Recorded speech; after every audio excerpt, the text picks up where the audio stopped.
اور آپ جب اپنا لیڈر چنتے ہیں تو آف کورس وہ ووٹ گنے جاتے ہیں، مگر اس چیز کو جمہوریت نہیں کہتے۔ اچھا جی، اب میں نے کہا کہ آج کا ٹاپک تو یہ ہے کہ آپ کو بتانا چاہتا ہوں کہ ویسٹ نے ترقی جمہوریت کے بلبوتے پہ نہیں کی بلکہ کسی اور بلبوتے پہ کی۔ تو جب میں نے آپ کو یہ بتا رہا ہوں کہ جمہوریت کے بلبوتے پہ نہیں کی، تو آپ ذرا ایک بات سمجھیں، ویسٹ میں تو جمہوریت ٹھیک طریقے سے جس کو وہ جمہوریت کہتے ہیں، وہ جمہوریت تو ابھی 50 سال بھی نہیں ہوئے کہ آئی ہے، اور ترقی انہوں نے جو کی ہے جیسے بھی کی ہے میں بتاؤں گا، لیکن جو ترقی انہوں نے کی ہے وہ تو انہوں نے آپ کہیں انڈسٹریل ریولوشن کی ہم بات کریں 1850 60 70 80 1900 اس ٹائم پہ ہوئی ہے۔ تو آپ کو میں بتاؤں امریکہ کے اندر 1920 تک خواتین کو ووٹ دینے کا حق ہی نہیں تھا، 1965 تک بلیکس کو ووٹ دینے کا حق نہیں تھا۔ جی ہاں، 1965، یہ تقریباً کیا 50-60 سال پرانی بات ہو رہی ہے، حق ہی نہیں تھا وہاں پہ۔ اسی طریقے سے یو کے میں 1928 تک ویمن کو، اور یہ بڑی بات کیوں ہے، آپ جمہوریت کرتے ہیں، خالی ویمن نکال دیں آدھی پاپولیشن نکل گئی، ساتھ میں امریکہ کے اندر بلیکس نکال دیں 10% اور پاپولیشن نکل گئی۔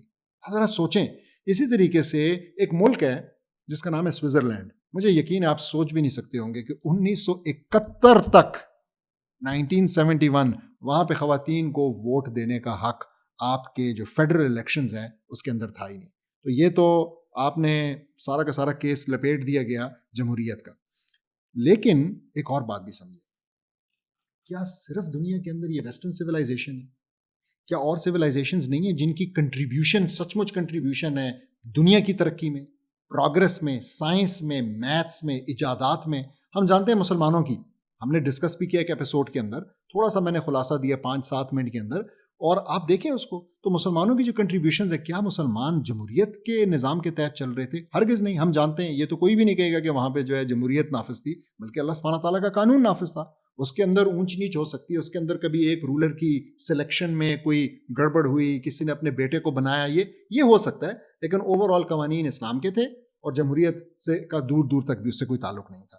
تو ان کی بہت بڑی کنٹریبیوشنز ہیں۔ پھر آپ دیکھیں انڈین جو سویلائزیشن تھی، جو سب کانٹیننٹ کی برِ صغیر کی جو سویلائزیشن ہے، جو کہ بڑا ویل کنیکٹڈ تھی، جو مغل تھے خلافت کے ساتھ، اور ان کو جو ہے وہ ٹیکس اور جزیہ بھی ٹیکس بھی پے کرتے تھے، ان کے ساتھ وہ کنیکٹڈ تھے، لیکن کیا وہاں پہ جمہوریت تھی؟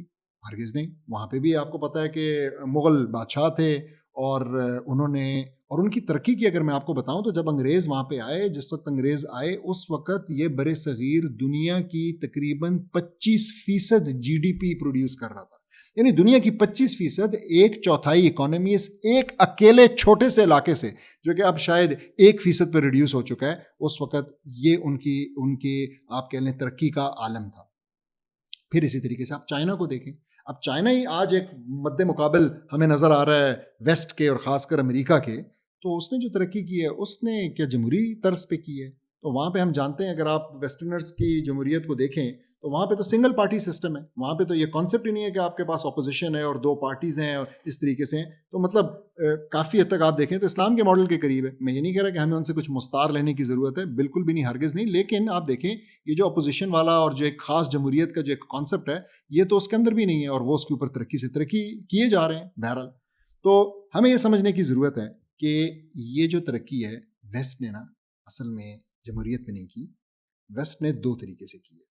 اگر آپ وہ 2 طریقے اپنانے کے لیے تیار ہیں، جس کا میں ہرگز مشورہ نہیں دوں گا، تو آپ کر لیں، ورنہ اگر آپ وہ اپنانے کے لیے تیار نہیں ہیں تو پھر جمہوریت کی طرف نہ جائیں، پھر اسلام کی طرف رخ کریں۔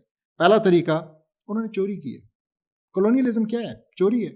اس برِ صغیر سے انگریز تقریباً، پرانی سٹڈیز بتاتی تھی 45 ٹریلین، نئی سٹڈیز بتا رہی ہیں مور دین $60 ٹریلین، وہ تقریباً 180 سال کے اندر چرا کے لے کے گئے ہیں۔ امیجن کریں اس کو ذرا، یہ انہوں نے کیا ہے۔ اور پھر انہوں نے یہاں رکا نہیں، اور باقی ان کی جو ایکسپلوٹیشن ہے افریقہ کی، ساؤتھ امریکہ کی، وہ ساری آپ جانتے رہو، ابھی تک جاری ہے۔ آج بھی ٹرمپ کھڑے ہو کے کہتا ہے کہ میں پاناما واپس لوں گا۔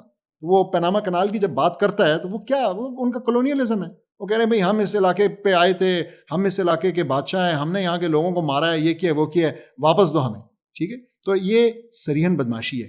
اور اسی طریقے سے یہ رکی نہیں، بلکہ انسٹیٹیوشنل کولونیلائزیشن کے فارم میں جاری رہی، اور ہم آپ کو سمجھاتے رہتے ہیں کون سے انسٹیٹیوشنز، ہاں جی UN کی بات ہو رہی ہے، ہاں جی IMF کی بات ہو رہی ہے، ہاں جی ورلڈ بینک کی بات ہو رہی ہے، ہاں جی FATF کی بات ہو رہی ہے، یہ وہ ادارے ہیں جن کے ذریعے وہ انشور کرتا ہے کہ آپ ان کی مرضی کی اجناس بھی اگائیں گے، ان کی مرضی کا ریٹ بھی طے کریں گے. آپ کی بجلی آپ نے سستی کرنی ہے، وہ آپ کو اجازت نہیں دیتے. آپ نے پیٹرول سستا دینا ہے، آپ کو اجازت نہیں دیتے. آپ کو کہتے ہیں بھئی آپ ٹیکس لگائیں. یہ سارے طریقوں سے وہ آپ کو، اور آپ کو سب سے بڑا چنک آپ کو سود کا دینا پڑتا ہے، اور وہ سود کٹ کے یا ڈائریکٹ ان کے پاس پہنچ جاتا ہے، اور یا ان کے جو ہواری یہاں پہ بیٹھے ہوئے ہیں بڑے بڑے بینکوں کے مالک جو کہ انہی میں سے ہیں ان کو چلا جاتا ہے. تو یہ ایک خاص سسٹم ہے جنہوں نے ان پلیس کیا. تو ایک چوری کے ذریعے اور دوسرا بدماشی کے ذریعے. اور یہ بدماشی والی بات شاید آپ میری نہ مانیں تو میں آپ کو کوٹ کرنا چاہوں گا. ایک بندہ ہے آپ جانتے ہوں گے، سیموئل ہنٹنگٹن اس کا نام ہے. اس نے کتاب لکھی بڑی مشہور، دا کلیش آف سویلائزیشن. اپنی کتاب میں وہ کیا کہتا ہے؟ وہ کہتا ہے the West won the world not by the superiority of its ideas اور ویلیوز اور ریلیجن. ویسٹ نے دنیا جیتی اپنے اقدار، اپنے دین اور اپنی جو آئیڈیاز ہیں اس کی برتری کی وجہ سے نہیں. پھر کس کی برتری کی وجہ سے؟ But rather by its superiority in applying organised violence. یعنی ان کو آرگنائزڈ وائلنس، ان کو بہتر جنگ، ان کو بڑا بم، ان کو یہ ہمت کہ وہ نہتے لوگوں کے اوپر، سویلینز کے اوپر نیوکلیئر بام گرائیں، ایٹامک بام گرائیں، فاسفورس بام ماریں، کارپیٹ بامنگ کریں. یہ ان کو حاصل ہے، اس چیز میں ان کی مہارت ہے، اور اس کے ذریعے انہوں نے دنیا کو مغلوب کیا ہے اور خود ترقی کی ہے. تو میں آپ کو دعوت دیتا ہوں کہ آپ ان آئیڈیاز کو سمجھیں، ان پہ اپنی ریسرچ کریں، اور اگر آپ بھی اسی نتیجے پہ آتے ہیں تو پھر ان آئیڈیاز کو شیئر کریں، اس ویڈیو کو شیئر کریں اپنے جاننے والوں کے ساتھ، اور لوگوں کے ساتھ جب بیٹھیں تو اس میسج کو آگے لے کے جائیں تاکہ یہ مغالطے، یہ جو ڈینجرس کانسیپٹس ہمارے بیچ پھیلے ہوئے ہیں یہ ختم ہوں. جزاک اللہ خیر.